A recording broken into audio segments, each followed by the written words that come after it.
এটা হঠাৎ করে পড়ে যায় নাই, এটা হঠাৎের জিনিস না। এটা হওয়ার জন্য চারটা রিজন। কোনোটাই যেহেতু একটা ইন্ডিপেন্ডেন্ট ইনভেস্টিগেশন চলতেছে, ওইটার আগে আমি কোনো জাজমেন্টাল হতে চাই না, বাট প্রবাবিলিটি হলো ডিজাইন ফল্ট হতে পারে, কনস্ট্রাক্টিবিলিটি হতে পারে, যেই জিনিসের উপরে বসাইতে বলছে যেই জিনিস দিচ্ছে এটা হতে পারে, অথবা ওয়ার্কম্যানশিপও হতে পারে, যেই কমপ্লায়েন্সে ডিজাইন করা হয়েছিল, যেটা বলা হয়েছিল সেটা হয়তো কন্ট্রাক্টর করে নাই। চতুর্থ হতে পারে যে বুঝানোর কথা, যে কনসালটেন্ট, আমরা প্রায় 1000 কোটি টাকার উপরে ব্যয় করেছি এটা কনসালটেন্সির জন্য, তারা ঠিক মতো বুঝে নেয় নাই। চারোটাই এটা কম্বিনেশন অফ অলও হতে পারে, অথবা ইন্ডিভিজুয়ালি কোনোটা কন্ট্রিবিউটও করতে পারে। তো যেহেতু একটা কমিটি ইনভেস্টিগেট করতেছে, ওই পর্যন্ত আমি আজকের প্রেস কনফারেন্স হয়তো জাজমেন্টাল হতে চাই না, but all are possible. Number 2 question, যে বুয়েট থেকে যে রিপোর্টটা দেওয়া হয়েছিল ওটা ছিল CP03 and 4, ওটাতে বুয়েটের পরীক্ষায় টেস্টে ওটা ফেল করে। তারপরে ওই টেস্টটা আবার তারা দেশে না করে বিদেশে করায় আনছে, সেটা হলো জাপান থেকে, এবং আরেকটা দেশ থেকে করায় আনা সার্টিফাই করছে যে this is fit for purposes. ওইখানে ওটা লাগানো হয়, কিছু বদলানো হয়, বাট ওই জিনিসই লাগানো হয়েছে CP03 and 4। যেটাতে অ্যাক্সিডেন্ট হয়েছে ওই প্যাকেজটা হলো CP05।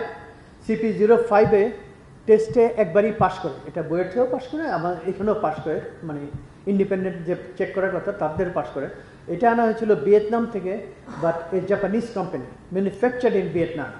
ঠিক আছে, আমাদের এখন যে ইনসিডেন্ট হয়েছে এটা একবারই পাশ করে গেছিল, এটা কোনো অসুবিধা হয় না। বাট বললাম যার জন্য যে আমরা যেটা আনছি, দোষ তো বিয়ারিংয়ের না। প্রফেসর শামসুল হক সাহেব ভেরি ক্লিয়ারলি বলেছেন, দোষ কিন্তু বিয়ারিংয়ের না। বিয়ারিং যে লাগাইছে, যেভাবে লাগানো হয়েছে, বা যে বুঝে নেওয়ার কথা সে বুঝে নিছে কিনা, ওইগুলি আমাদের দেখতে হবে।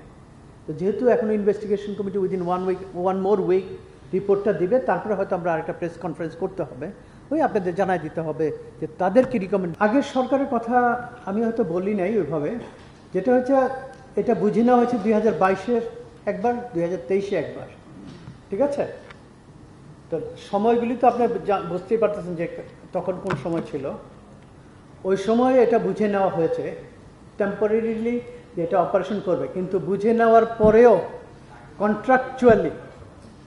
কন্ট্রাকচুয়ালি কোনোটা 2 বছর, কোনোটা 1.5 বছর, কোনোটা 18 মাস, কোনোটা 1 বছর। কন্ট্রাক্টরের দায়িত্ব থাকে সমস্ত মেজর ডিফেক্টস রিপ্লেসমেন্ট করা। ঠিক আছে, এটা কিন্তু একদম ক্লিয়ার, এটার কোনো অ্যাম্বিগুইটি নাই যে এটা থাকে না।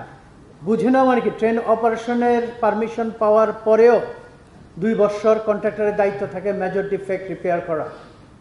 ঠিক আছে। নাম্বার 2, যে আপনারা যেটা বললেন যে যারা দায়ী ছিল, হ্যাঁ আমি খালি এখন বলতে চাচ্ছি না, বিকজ একটা ইন্ডিপেন্ডেন্ট ইনকোয়ারিতে আছে। আমরা এটা শেষ হতে দেন, 2 সপ্তাহের ভিতরে এটা ইনকোয়ারি রেজাল্ট দিবে বলছে। 4 সপ্তাহ না, হয়তো কেউ, আমি জানি না কোথা থেকে 4 সপ্তাহ শুনেছেন। ঠিক আছে, 2 সপ্তাহের ভিতরে রিপোর্ট দেবে, দরকার হলে আবার প্রেস কনফারেন্স করে এটার উত্তর দেওয়া হবে। আমার শেষ করতে হবে ভাই। থ্যাংক ইউ ভেরি মাচ ভাই আপনাদের আসার জন্য।